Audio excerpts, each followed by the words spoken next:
de nuevo, chicas, bienvenidas todas. Gracias por acompañarnos en este estudio, pero sobre todo damos especial gracias a Dios, quien es nuestro guía, nuestro consejero y que pone su Espíritu Santo en nosotros para que seamos instruidas en toda esta diversidad de temas que hemos venido estudiando. No tenemos la menor duda que la Biblia es la palabra de Dios y es justamente bajo su liderazgo que nosotros los cristianos es que debemos buscar consejo. Así como lo dice el salmista en el Salmo 33, versículo 4 y 5, que dice: pues la palabra del Señor es verdadera y podemos confiar en todo lo que Él hace. Él ama lo que es justo y bueno. El amor inagotable del Señor llena la tierra. Gracias a Dios por su palabra y por su amor inagotable. Oremos. Señor, muchas gracias por tu amor inagotable. Gracias porque tú eres bueno sobre todas las cosas y en tu bondad y en tu amor tú nos permites, Señor, que podamos ser instruidos en tu palabra y es tu Espíritu Santo que mora en nosotros, quien nos da esa guianza, ese consejo. Te rogamos, Dios, que traigas claridad a nuestro corazón, pero sobre todo que podamos tener esa libertad de acercarnos a ti y pedirte, Señor, que seas tú quien nos dé fuerza y valor para reprimir esos deseos que van en contra, Señor, de la guianza de tu Espíritu. Ayúdanos a ser sensibles a tu voz y ayúdanos, Señor, a vivir de una forma digna, de tal manera que tu Hijo Jesús siempre sea glorificado. Gracias en tu nombre te damos. Amén. Esta semana estaremos analizando lo que dice la Biblia acerca de los deseos. ¿Qué son los deseos? Un deseo lo podemos definir como la necesidad de obtener o anhelar algo en específico. Puede ser un bien material, un objeto, un lugar, una persona, una situación de vida en particular, etc. Las motivaciones que tenemos para desear algo o alguien son muy variadas. Los deseos, según la Biblia, los podemos catalogar en dos tipos. El primero, los deseos en sentido positivo, y segundo, los deseos en sentido negativo. ¿Cuáles son estos deseos en sentido positivo? Voy a dar algunos ejemplos y de entrada me gustaría pedirte mucha paciencia porque vamos a estar viendo muchos textos que son necesarios definitivamente para traer claridad a este tema. Si no fuera de esta manera no te haría leer tanto, pero estos primeros textos los voy a leer de forma corrida para que sean más claros. Ok, los deseos en sentido positivo, por ejemplo, extraje 3 ejemplos de cada uno para que pudiera ser más claro. Por ejemplo, Lucas 22:15 dice: Jesús dijo: he tenido muchos deseos de comer esta Pascua con ustedes antes de que comiencen mis sufrimientos. Pablo en Filipenses 1:23 al 24 dice: estoy dividido entre 2 deseos. Quisiera partir y estar con Cristo, lo cual sería mucho mejor para mí, pero por el bien de ustedes es mejor que siga viviendo. Y por último, Pablo también en Tesalonicenses dice, primera de Tesalonicenses 2:17, amados hermanos, después de estar separados de ustedes por un breve tiempo, aunque nuestro corazón nunca los dejó, hicimos todo lo posible por regresar debido a nuestro intenso anhelo de volver a verlos. Me parece que en este sentido no habría mucho que explicar. Jesús tenía deseos de estar en comunión con sus seguidores, al igual que Pablo, quien decía que deseaba estar con Cristo, pero al mismo tiempo anhelaba estar con los hermanos. En ellos había un deseo natural, genuino, un deseo bien intencionado. Cuando usamos expresiones como, por ejemplo, buen viaje, feliz cumpleaños, que te mejores pronto, estamos deseando buenas cosas o al menos anhelamos que a la otra persona le sucedan cosas buenas. Ahora, veamos 3 ejemplos referente a los deseos en sentido negativo. Primeramente, En el libro de Primera de Juan, capítulo 2, versículo 15 al 17, dice: no amen a este mundo ni las cosas que les ofrece, porque cuando aman al mundo no tienen el amor del Padre en ustedes. Pues el mundo solo ofrece un intenso deseo por el placer físico, un deseo insaciable por todo lo que vemos y el orgullo de nuestros logros y posesiones. Nada de eso proviene del Padre, sino que viene del mundo. Y este mundo se acaba junto con todo lo que la gente tanto desea. Pero el que hace lo que a Dios le agrada, vivirá para siempre. Primera de Pedro 2:11 dice: queridos amigos, ya que son extranjeros y residentes temporales, les advierto que se alejen de los deseos mundanos que luchan contra el alma. Y finalmente en Romanos 13:14 dice: más bien, vístanse con la presencia del Señor Jesucristo y no se permitan pensar en formas de complacer los malos deseos. Como podrás observar, según los ejemplos que acabamos de leer, puede haber deseos que a la luz de las Escrituras no son buenos o no son correctos. Juan les llama deseo por el placer físico y por todo lo que vemos. Pedro les llama deseos mundanos y Pablo en Romanos se refiere a ellos como malos deseos. De una manera sencilla podemos ver que hay un énfasis en la palabra de Dios acerca de lo importante que es conocer e identificar cuáles son estos malos deseos. Los escritores del Nuevo Testamento insisten en que nos alejemos de ellos, a que no demos permiso para pensar en ellos porque son una trampa y son del mundo. Podemos hacer una larga lista de excusas y pretextos por los cuales justificamos no solo el tener malos deseos, sino el querer convencer a otros y a nosotros mismos principalmente que mis deseos no son tan malos como parece, o que los deseos del otro sí lo son, pero los míos no lo son tanto. La realidad es que las cosas son mucho más profundas y más complejas. ¿Qué sucede con nosotros en quienes mora el Espíritu Santo de Dios? ¿Por qué no cumplimos y por qué luchamos contra esos malos deseos? Podemos decir que los cristianos luchamos contra nosotros mismos, contra esos deseos que están dentro de nosotros, y luchamos contra huestes espirituales de maldad, y luchamos contra el mundo, sus ideas, sus filosofías, sus modas, sus corrientes de pensamiento, etc. Eso explica mucho de por qué somos seducidos y caemos fácilmente o simplemente cedemos a darle rienda suelta a nuestros malos deseos. Necesito conocerlo, necesito entenderlo, porque esta lucha es constante. ¿Cómo voy a combatir al enemigo de mi alma si no soy consciente de lo que es capaz y de lo que yo como ser humano soy capaz? La buena noticia es que Dios nos ha capacitado para pelear la lucha y ganar la batalla. Y mi deseo es que nosotras ahora en este tiempo estemos preparadas para enfrentar esa lucha con valor. Vivimos una batalla que es constante. Es una lucha sin tregua, sin pausa, sin cuartel. Y dependiendo de las condiciones en las que nosotras lleguemos al frente de esta batalla, es como va a determinar el final.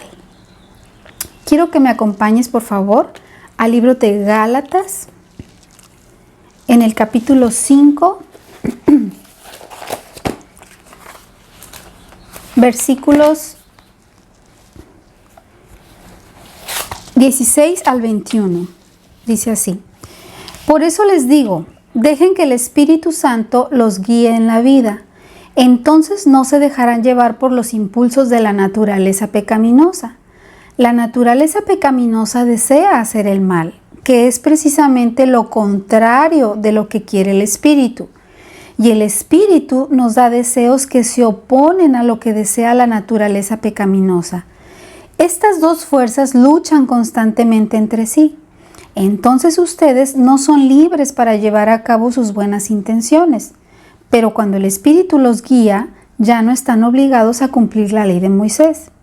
Cuando ustedes siguen los deseos de la naturaleza pecaminosa, los resultados son más que claros: inmoralidad sexual, impureza, pasiones sensuales, idolatría, hechicería, hostilidad, peleas, celos, arrebatos de furia, ambición egoísta, discordias, divisiones, envidia, borracheras, fiestas desenfrenadas y otros pecados parecidos. Permítanme repetirles lo que les dije antes. Cualquiera que lleve esa clase de vida no heredará el reino de Dios. Recordemos aquí que Pablo está hablando a un grupo de cristianos que estaban siendo seducidos por falsas doctrinas, y era necesario que Pablo les instruyera en cuanto al tema de que el espíritu y la carne son opuestos. Viven constantemente luchando, constantemente opuestos el uno con el otro. Pero fíjate bien en esto: el no cristiano, el que no ha creído, el que no ha sido regenerado, no ha sido convertido, no lucha esta batalla porque no posee al Espíritu Santo de Dios. Él solo vive de acuerdo con sus impulsos. Él no tiene esta lucha interna de querer hacer lo bueno y no poder hacerlo. Simplemente vive de acuerdo con su naturaleza pecaminosa. ¿Y qué es la carne? Cuando encontramos este término en la Biblia, puede estarse refiriendo al cuerpo físico, a la humanidad, a la naturaleza pecaminosa, a la debilidad espiritual, a la inclinación al mal, al lugar donde reside nuestro deseo de pecar. El mismo apóstol Pablo reconoció que dentro de él existe o existía esa lucha de querer hacer lo bueno y no poder hacerlo. Mira, acompáñame por favor al libro de Romanos, en el capítulo 7, versículo 21 al 25. He descubierto el siguiente principio de vida, que cuando quiero hacer lo que es correcto, no puedo evitar hacer lo que está mal. Amo la ley de Dios con todo mi corazón, pero hay otro poder dentro de mí que está en guerra con mi mente.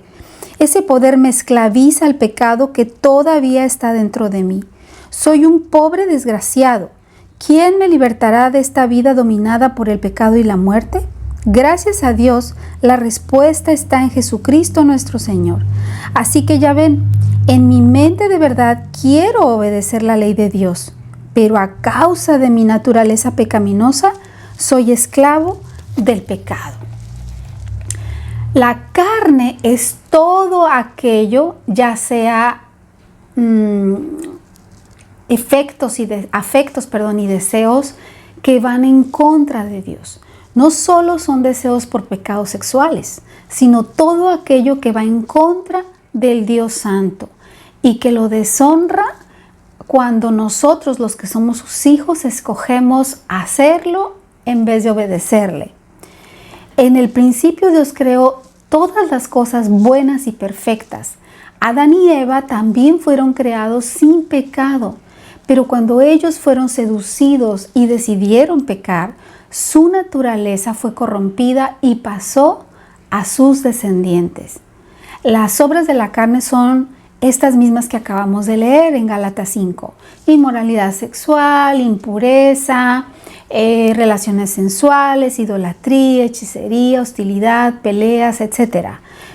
Todas estas. Y luego al final dice, y otros pecados parecidos. Los deseos de la carne no están relacionados exclusivamente a actos de tipo sexual, pero tiene una gran influencia sobre ellos. La pornografía, por ejemplo, es una industria millonaria a nivel mundial que seduce a hombres y mujeres de todas las edades y de todos los estratos sociales. Y lamentablemente también seduce a los cristianos.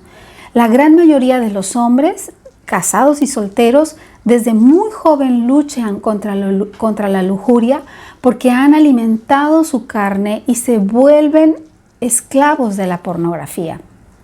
Antes tenías que pagar para poder tener acceso. Ahora es libre y es gratis y está al alcance de cualquiera que con un solo clic puede acceder a este mundo de la pornografía tan sombrío, tan oscuro. La pornografía es tan destructiva que germina en el corazón como una semilla y busca crecer y abarca todo el espacio como le sea posible. Es importante que entendamos que vivir en la carne produce consecuencias desastrosas. Vamos a leer lo que Pablo, tanto en Romanos como en Gálatas, nos enseña. Primeramente, Romanos del capítulo 8, del versículo 12 al 14, dice: Por lo tanto, amados hermanos, no están obligados a hacer lo que su naturaleza pecaminosa los incita a hacer, pues si viven obedeciéndola, morirán. Pero si mediante el poder del Espíritu hacen morir las acciones pecaminosas, vivirán. Pues todos los que son guiados por el Espíritu de Dios son hijos de Dios. Y el mismo Pablo, pero en Gálatas 5, del versículo 6, Gálatas 6, del versículo 7 y 8 dice: No se dejen engañar, nadie puede burlarse de la justicia de Dios. Siempre se cosecha lo que se siembra. Los que viven solo para satisfacer los deseos de su propia naturaleza pecaminosa cosecharán de esa naturaleza destrucción y muerte, pero los que viven para agradar al Espíritu del Espíritu cosecharán vida eterna. Pablo nos enseña que obedecer la carne siempre traerá resultados desastrosos porque quebranta la ley moral de Dios. Andar en la carne es andar como el mundo piensa. Fama, poder, dinero, prestigio, popularidad, posición, apariencia física, buscar la aprobación de los hombres, etc. Todo esto es producido por la carne, por los deseos negativos, y todos vivimos conforme a la carne hasta que somos rescatados por Cristo y nos da una nueva identidad. No puede haber un cambio en mi forma de vivir si no hay un nuevo nacimiento. Así que cuando nacemos de nuevo, somos una nueva criatura, y al ser una nueva criatura, Dios pone en mí a su Espíritu y me da un deseo sincero de servirle, de amarle y de obedecerle. Ahora, ¿qué quiere decir Pablo con caminar en el Espíritu? El estilo que nos debe caracterizar a los cristianos y a aquel que se dice creyente es que debemos ser guiados por el Espíritu Santo de Dios, porque no satisfacemos los deseos de la carne. Dios me ordena obedecerle si es que su Espíritu está dentro de mí. Esto no es una opción, no es una sugerencia. Soy llamada a obedecer, y mi responsabilidad es de todos los días, hasta el día que el Señor vuelva o Él me llame a su presencia. Puedo vivir siendo obediente y sometiendo mis deseos y mi voluntad a la voluntad de Dios, siendo llena del Espíritu Santo y caminando bajo su dirección, o decidir vivir dejándome llevar por mis impulsos y mis deseos pecaminosos. Mi mente, mis emociones, sentimientos, mi voluntad, mi corazón, todo esto debo rendirlas a Dios. Solo de esta manera puedo caminar de forma correcta. Solo Él puede cambiar mi forma de pensar, cómo me expreso, lo que publico o comparto en internet, cómo me expreso de los demás. El Espíritu toma el control de mis emociones en el momento de mi conversión, mis sentimientos, mis pensamientos, etc. Y es justamente Él quien me da el poder para vencer los deseos de la carne. No soy yo. Es Él quien me da fuerzas y el deseo en sentido positivo para someter mis deseos pecaminosos y no alimentar mi carne. ¿Qué sucede cuando tengo pensamientos o deseos que se oponen a la santidad que Dios espera de mí? Pablo nos da la respuesta en 2 de Corintios capítulo 10, pero lo vamos a leer en la versión Reina Valera 60. Dice así, 2 de Corintios 10, 3 al 5. Pues aunque andamos en la carne, no militamos según la carne, porque las armas de nuestra milicia no son carnales, sino poderosas en Dios para la destrucción de fortalezas, derribando argumentos y toda altivez que se levanta contra el conocimiento de Dios, y llevando cautivo todo pensamiento a la obediencia a Cristo. Mi responsabilidad es obedecer la palabra y rendirme al control de su Espíritu de Dios. Dios pone en mí el deseo de obedecerle y me da la fuerza, el valor, el poder para lograrlo. No en mis fuerzas, sino en el poder del Espíritu de Dios que vive en mí.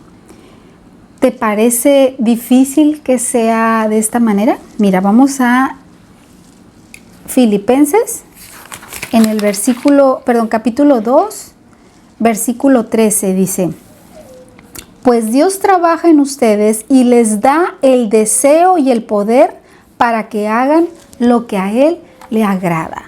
¿Qué pasa? Cuando desobedezco, estoy ignorando la guía del Espíritu. Tengo dentro de mí todo lo que se requiere para obedecer siempre, pero lamentablemente también tengo todo lo que se requiere para desobedecer. Esa es la lucha de la que habla Pablo en Gálatas 5. Y cuando nosotros cultivamos nuestra relación con Dios como se debe, es muy difícil sofocar esos deseos de la carne. Finalmente termino cediendo termina mi corazón, que es engañoso, cediendo y caigo en la tentación. Pero si por el contrario he cultivado de manera correcta mi relación con el Señor y su Espíritu Santo que mora en mí es quien me controla, entonces no tendré el mayor problema para dejarme guiar por Él, porque Él reemplaza mis deseos que son carnales con los suyos. Vamos a leer en el libro de Ezequiel, en el capítulo 11, versículo 19 al 21. Dice así: Les daré integridad de corazón y pondré un espíritu nuevo dentro de ellos. Les quitaré su terco corazón de piedra y les daré un corazón tierno y receptivo para que obedezcan mis decretos y ordenanzas. Entonces verdaderamente serán mi pueblo y yo seré su Dios. Sin embargo, a todos los que añoren las imágenes repugnantes y los ídolos detestables, les daré su merecido por sus pecados. Yo, el Señor soberano, he hablado. Parte de ceder el control al espíritu de mis emociones, sentimientos, mis pensamientos, mis deseos, etc., es hacer uso del dominio propio. Es básicamente tener autodisciplina. Es la capacidad de refrenar nuestros impulsos y nuestros deseos. Y es uno de los frutos del espíritu del que habla Pablo en Gálatas 5. El dominio propio o el autocontrol es algo que se produce en mí de forma natural. Es la obra del Espíritu Santo en mí. Su presencia es la que me da la capacidad de ejercer dominio propio y no ceder a mis deseos pecaminosos. Él nos ayuda en nuestra debilidad y además nos capacita para decir no al pecado. La falta de dominio propio es una de las cosas que podemos ver reflejada de muchas maneras. Por ejemplo, la obesidad, la pereza, el uso de drogas, el alcoholismo, las deudas, etc. Eso es por el lado físico. Ahora imagínate los estragos que se producen en el corazón y la mente del creyente a causa de la falta de su disciplina, de autocontrol o de dominio propio. Como conclusión, la lucha entre los deseos del espíritu y los deseos de la carne es tan intensa que determina la calidad de mi relación con el Señor. Esta lucha no va a cesar hasta que nosotros entremos a la presencia de Dios. Dios no nos salva para que lidiemos con esta batalla nosotros solos. Él nos da de su Espíritu Santo para que habite en nosotros y para que nos dé la fuerza y de su poder para que nosotros podamos vencer. Vivir el cristianismo en libertad no significa que nosotros podemos vivir sin freno. Libertad cristiana significa vivir libres del dominio del pecado sobre nuestra vida. Eso es justamente de lo que Cristo nos ha hecho libres. El corazón que no tiene a Dios es malvado y engañoso. Dios puede plantar sus deseos en nuestro corazón y esto sucede cuando nosotros venimos en arrepentimiento y recibimos el regalo de la salvación que nos es otorgado a través de Jesucristo. Te animo a que oremos al Señor, que Él nos ayude a examinarnos de una forma consciente y que Él nos muestre verdaderamente todos esos deseos que no van conforme a su corazón, que podamos entender lo importante del control y del dominio propio. Mi oración por ti y por mí es que podamos de verdad desprendernos de todos esos deseos egoístas, de todos esos deseos que nacen de lo más profundo de nuestro ser, que podamos ser libres de todo eso que nos contamina y que de verdad podamos vivir de tal manera que Cristo y solo Cristo sea glorificado en nuestra vida. Muchas gracias por estar aquí y por escuchar. Que Dios te bendiga.